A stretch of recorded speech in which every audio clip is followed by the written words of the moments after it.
नगर परिषदेची भ्रष्टाचार चौकशीत दिरंगाई करत प्रकरण दडपण्याचा प्रयत्न। महाराष्ट्र एंटरप्राइजेस व NSPL कंपनीच्या चौकशीत होत आहे दुर्लक्ष। देशमुखांची चौकशीबाबत उडवाउडवींची उत्तरे। मुख्याधिकारी देशमुख राजकीय दबावात।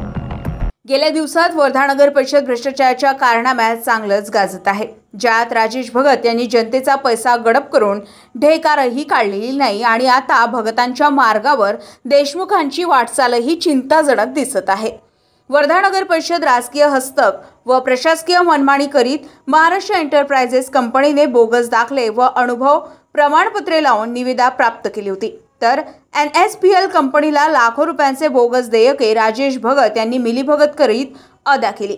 या दोन्ही कंपनीच्या कंत्राटदारांनी मनमानी कारभार करीत जणू नगर परिषद आपल्या घरची आहे याप्रमाणे नागरिकांच्या पैशाची व प्रशासनाची फसवणूक केली।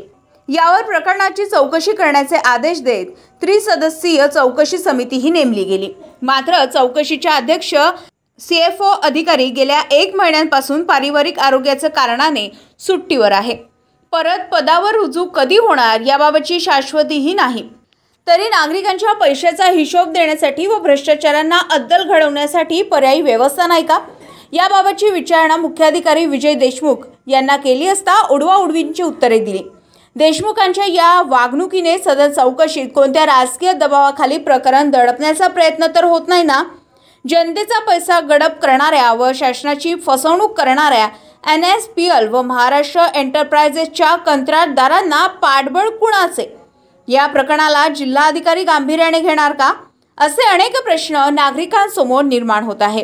पलाश उमाटे, जनसंग्राम न्यूज वर्धा।